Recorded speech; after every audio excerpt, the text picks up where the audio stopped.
I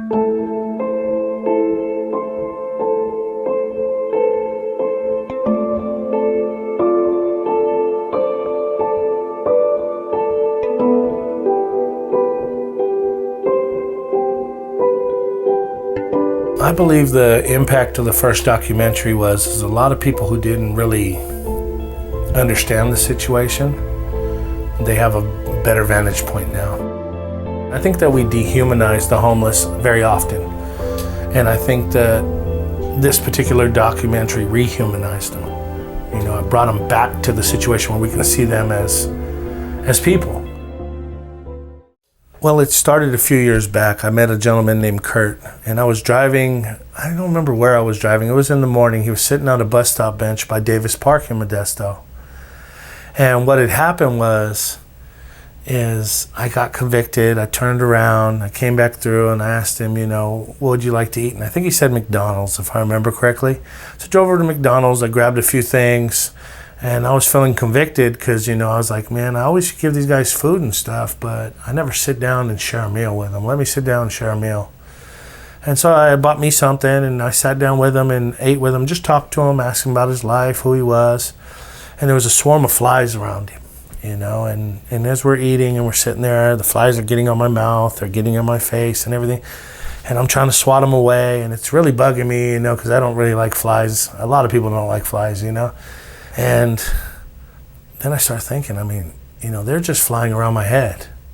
You know, this guy's got to live in this situation.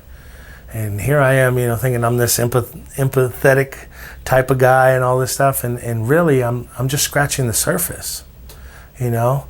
And so I started feeding him at different times, talking with him, tried to get him in the gospel mission. It didn't work out. I think he had sores on him.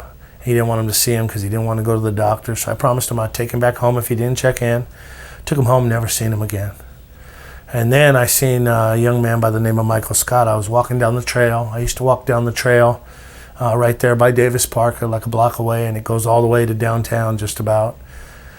And Mike walks past me, and I say hello, and he says hello, and he says, oh, you want to buy some? And he had a bunch of stuff he stole from Walmart. And so like, no. I said, no, but I'll pray for you. And so I prayed for him. He started crying.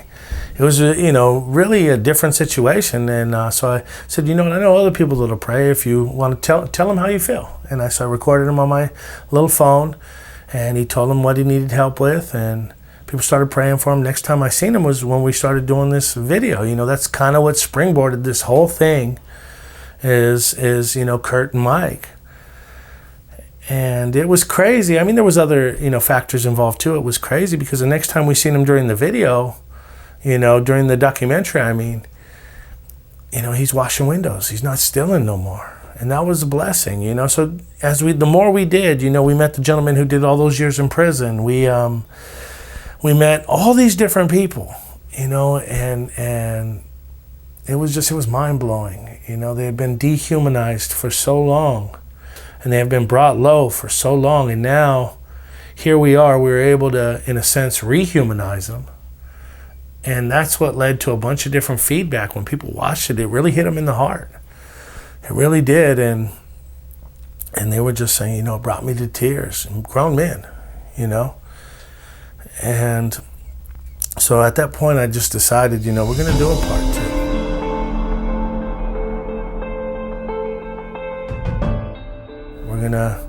We're gonna do another update to see the different things and show more, and I'm glad we did, because after I decided that, they moved everybody out of Beard Brook. You know, at 3 minutes on the first homeless documentary, the least of these, you know, you see probably hundreds of tents, and when we got the drone shot on this one, you know, there's nothing, it's gone. Everybody's gone, and they moved them under the bridge, and we just decided, you know, that move, you know, kind of propelled us as well to want to do this, or confirmed that we wanted to do this. And it was one of the subjects we wanted to tackle the most and talk about, well, they moved all these people all of a sudden. What's going on? Let's get to the bottom of this. And as you can see behind me, there's some camps going up, and the rumor is, we don't know what the whole truth is yet, but the rumor is that the people will be relocated from Beard Brook over there, under the bridge here, under the 9th Street Bridge here in Modesto. So as you can see, Got tractors out here grading it, and so we're gonna, try to get some more information and update you on what's going on with the least of these. Here, I don't know if you guys remember from the first least of these. We're here with the gate man at the gate, and now as you can see, the park's closed. Says keep out, and all the tents are gone. So we're gonna try to continue to update you guys on what's going on. As we showed you last time, or last time we came out here, the new tents are up, and it seems like people are living in there, and it looks very nice from the outside. So we're hoping to do more investigation and figure out exactly what's going on in there, and we're hopeful that it's a great situation and it's a better situation, but time will tell. We're here with Renee, and we're just gonna ask Renee, she lives here at the new camp, and just share with us, Renee, what do you think, what's going on, and how do you feel about it? It's way different from being at the park. It's more sanitary. I mean, it's cleaner. They got it on flat ground than being at the park, and it's just giving people, I guess, a second chance of, being somewhere more better, and it's just helping with resources and getting other people, into a home, the ones that want it, and then there's people that don't, but of course we want it. We want to get out of here as soon as possible, but it's a big change from Bear Brook Park to over here on the 9th Street Bridge. In what ways has it changed? It's cleaner, and then there's different people, and then you don't get so much, I haven't seen so much of, the people who don't want help over there. Yeah. I think there's a lot of people that want to get out of the situation that are over here. I think that's a good thing. We met Renee and her family. First we met her. It's the first time we went out to Beard Brook. She knew she had an opportunity, to better herself, and she was it looked like she was, taking the bull by the horns and ready to go. And then we drove into Beard Brook, because you were still able to go into Beard Brook when they were still moving. And it was amazing, her 3 kids, they seemed happy. We were able to bless them with a few blankets and some Bibles and stuff, and it worked out real well. And we also met Jennifer. And Jennifer is a young lady full of life, passionate. It looks like she's gonna make it, you know what I mean? It looks like she is ready, for the fight, and she's in it for the long haul, and she's trying to help others.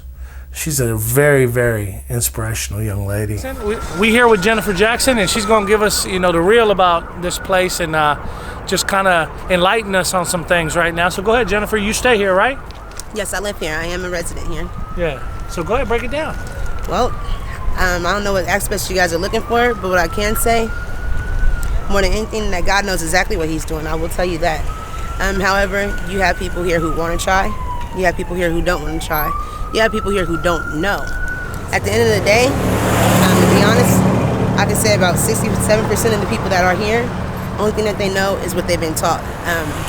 That can be anything from drugs to prostitution. It could be anything from stealing and everything like that.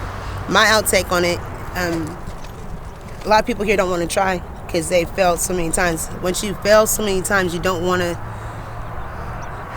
fail again. So one way of not failing again is to just not try. That's what I'm dealing with. A lot of people, but I'm pushing to get people to do the right thing and stuff like this. However, it is a lack of them knowing who God is. They don't understand. How we just seen with talking to him. They know, but they don't know exactly. It's just what people push them to know. They know of him. They don't know him. Mm-hmm. Yeah, exactly. And then also what I can tell is that there's a lot of people around who want to help us, whether it's 10 cents here and there, or whether it's not even financial, they want to help us. However, a lot of people don't know how to receive help because they've been hurt so much. Another issue, when people come down here, they'll take what they want out of it instead of asking a question like, if I heard you correctly, you said such and such. They don't go over that. It's just like every time when we get here, it's like somebody comes with a clipboard and paper, they put your name on it, and they ask you all these questions, and then they pass you the paper and they say, sign us. What were you here to talk to us about? What were you here to offer us? What do you see that we're not seeing? We don't get that part. Yeah. We don't. That's one thing. My Uncle Thurman, may he rest in peace, Mr. Thurman Jackson, but what he did before he started his show on Comcast and things like this, what he did, his first thing when he got his video camera, is he went out underneath the bridge somewhere in the Bay Area in Oakland, and he lived with the homeless people that were there. Wow. I can say that the beauty of it is that everybody's heart is really worn on their sleeve. People will talk to you if you ask. A lot of people aren't really bad people. They feel bad that they have to do bad things. Excuse me. Yeah, no doubt. Everything's learning, and I think that the best thing that people could learn is things that's from the Bible. Promises is from the Bible, who we are. Like, what could your giant be? Like, if you have a giant, say that my giant would be drugs and people pleasing. That would be my giant. If I was David, that would be my giant. What really needs to be assessed is people, like assessing people as who they are on the individual. I think that we got more than enough county workers. We got more than enough people who want to help. Just somebody needs to be heard as far as walking with them, holding their hand. And you will find out a lot about people.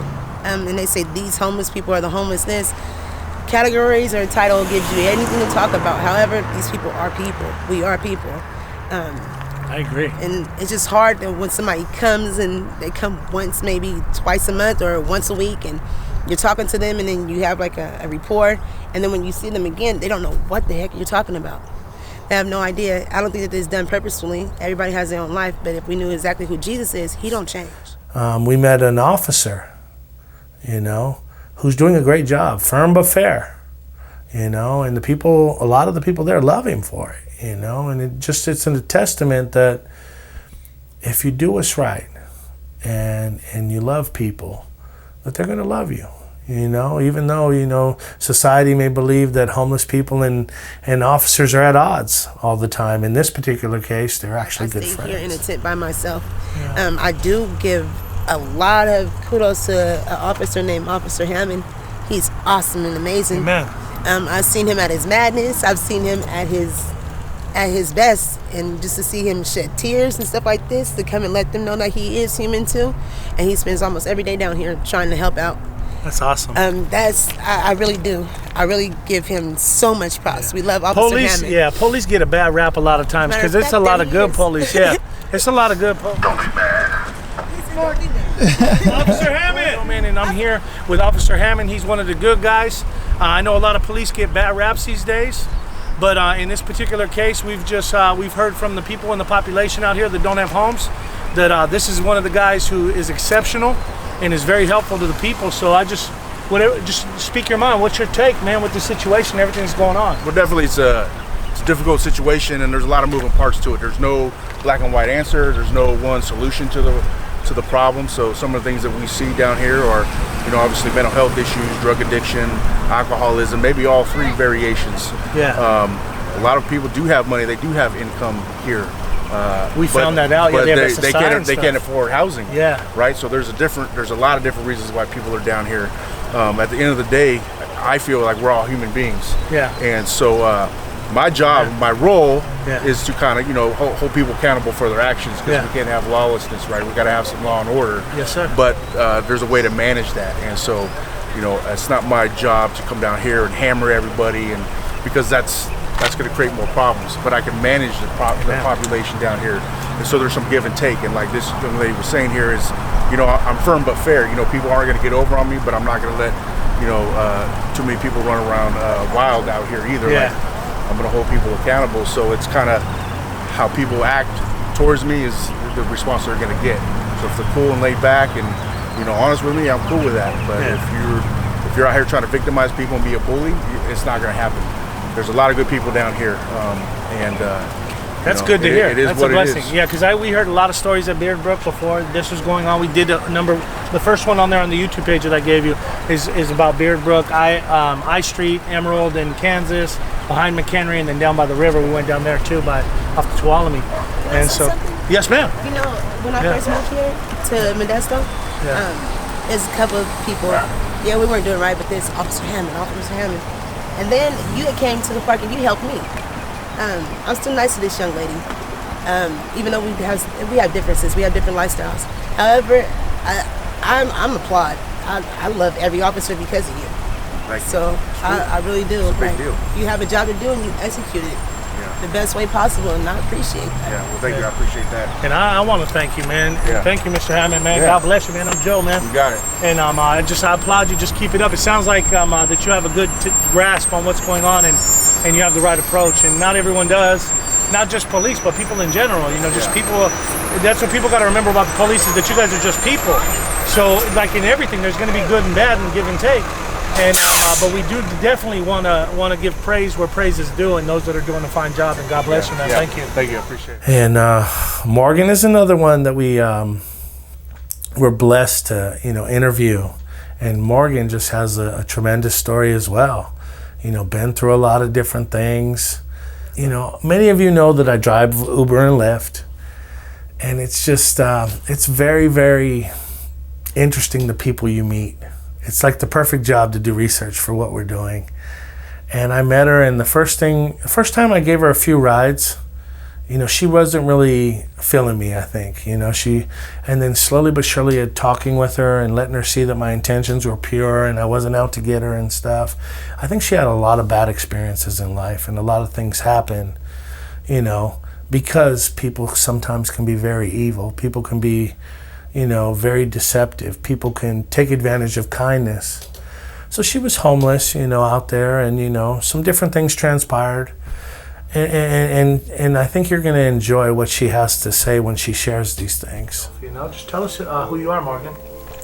Okay. Well, my name is Morgan. Obviously, I went by Jordan when I was staying on the streets, mostly in LA and actually around here and stuff before I had him. And if it wasn't for him, I would probably still be living like that, which I stayed outside and panhandled and stole from stores and to sell stuff, and that's how I lived. I was on heroin, and if it wasn't for my son, I'd still be doing that today. Now I'm, a full-time college student, and, I have I'm going to be an engineer, hopefully, if everything works out. So it was hard living outside, because, I preferred it because I didn't like people, but I just wanted to be left alone. But it did wear on me, and it was kind of like when I was living in Hollywood in LA. It's kind of different than doing it here, but I had grown accustomed to that lifestyle, and so when I moved back, I kind of just fell back into those patterns again. And my friends are all just kind of like, what is wrong with her, but because I didn't really have to be out there, but I just, I had mental problems, and I was really a paranoid person, and I didn't trust people, and so I didn't feel like I had any options. It's hard, because once you get stuck in that cycle, then there's really not like a whole lot you can do, and usually you're too dirty or, hungry, and just having to survive on what people will hand out to you a lot of times. I'd start staying in motels and stuff for a while when I started making more money, stealing things, boosting things, and I caught 15 different cases for stealing, petty thefts, and I ended up going to prison for it because I had $1,200 in merchandise, and I went to go run out the door with all of it. And I got tackled, obviously, and I used pepper spray, and they called that assault with a weapon. So I had to go to prison for 20 months. Wow. Yeah. So it's been a year since that's happened, but it was hard, to say the least. It's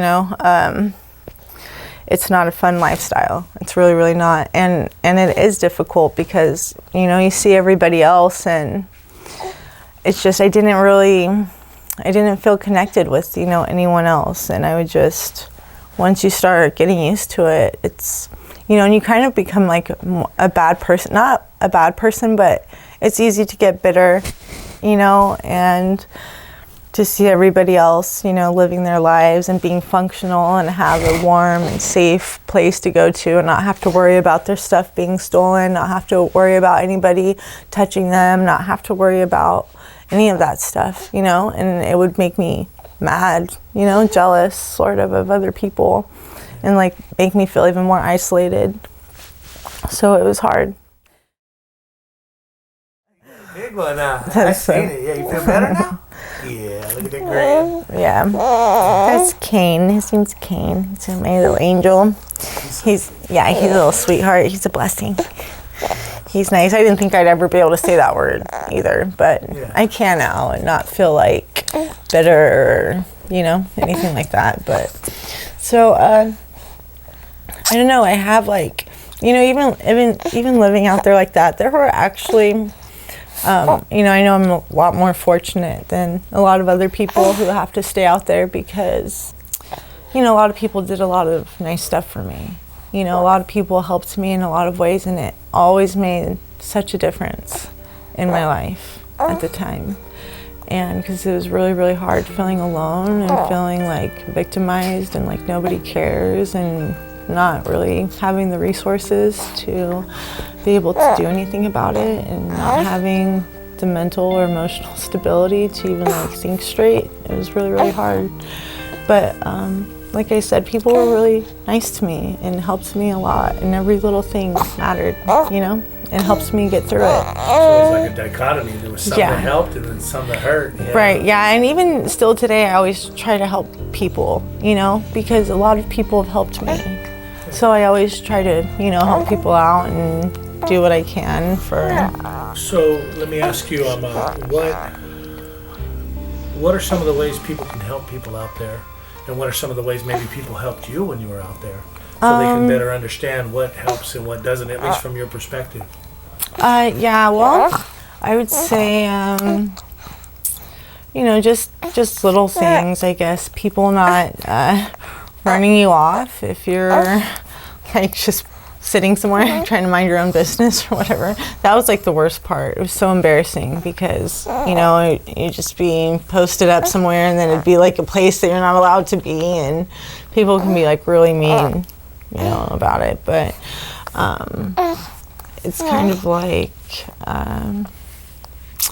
I guess blankets always help. I was trying to think, what would really help anybody, but maybe having designated areas where you don't have to have anything in there, but just with something with, a roof on top and just like an open area where there's just cement, and maybe have blankets, like a pile of blankets or something, where people, where people can a designated place to go sleep if they don't have a place to live, because being in like, homeless shelters and things like that don't always, for people who have mental disorders or whatever, it doesn't really work out that well because they,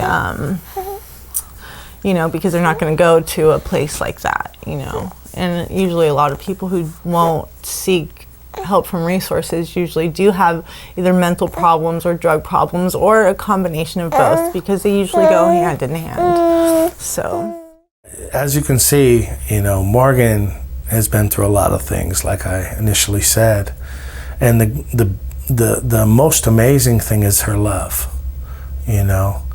She got pregnant, and she knew that she didn't want her baby to go through and see some of the things that she had seen.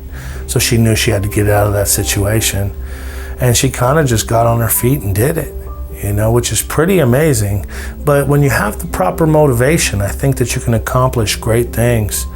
And Kane is a beautiful little dude, as you guys could see, it was a powerful thing to hear her speak about her love for Kane. Yeah, I think there's a whole lot in the future, as we're shedding light on, one area, homelessness, we're seeing that a lot of these problems are intertwined. There's a lot of homeless on heroin, so we want to tackle heroin.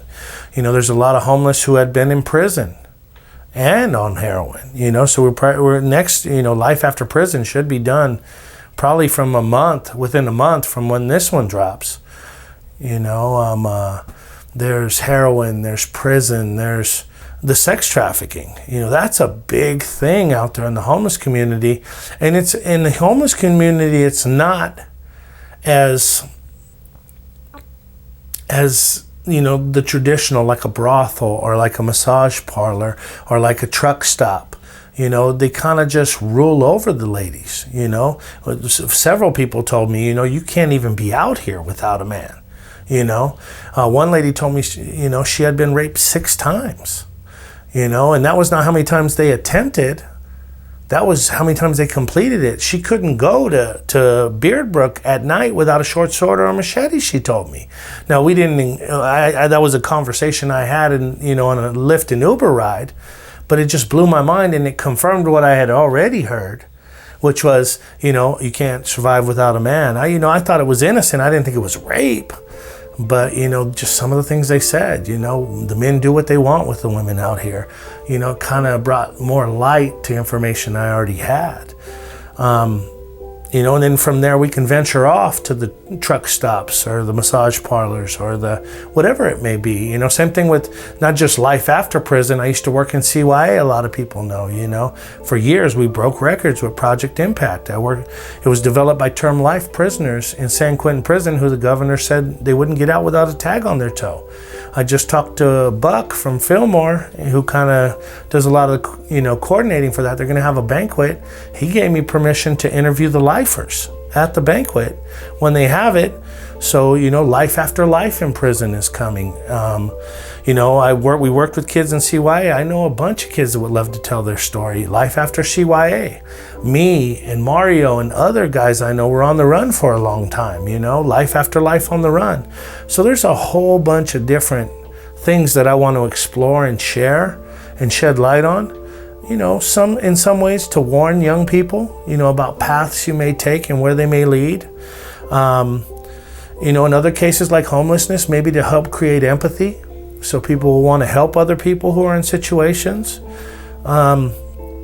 In Morgan's case, having a child and letting that be the motivation to change your whole life.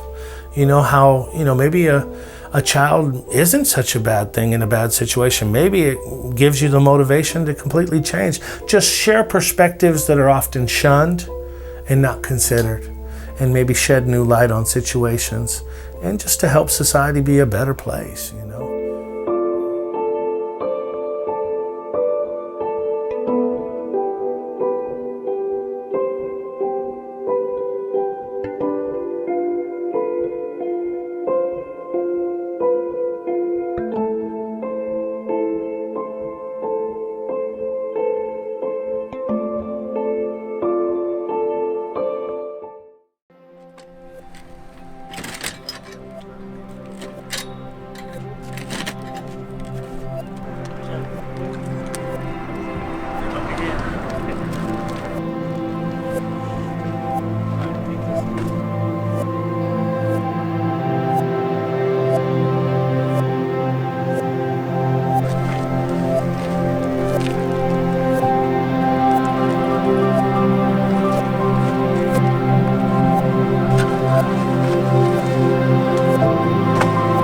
So we just out here, we got about 20 pizzas, about 100 Gatorades, 100 chips, and we just trying to, feed whoever's hungry. As you see the camps out here, I'm, a lot of people came together, and we're gonna try to see if we can't, help a little bit. This is, a small drop in the bucket, but it's a good start, I think, graduating from what we've done already.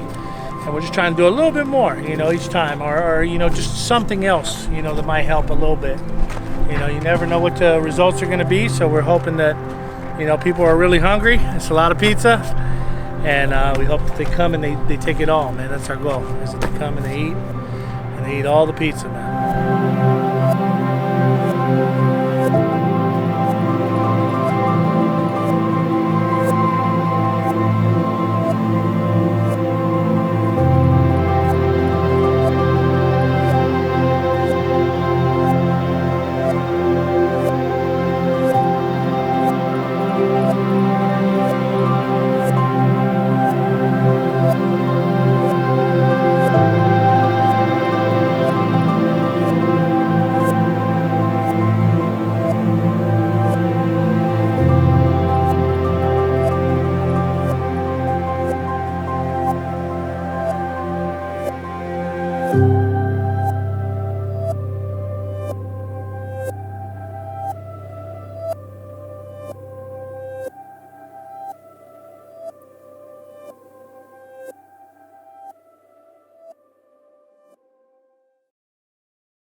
All right, so we're here with David, and David's a good young man. He got handles. So tell us David, exactly. And you know, is this your first time doing something like this? No, this is my second time doing something. How you feel? I mean, what'd you see? Just tell us your experience right now. It was pretty cool, man, to give stuff away to the homeless like that, man. 'Cause they don't really have anything much, so it's good to give them a little piece of bread, you know.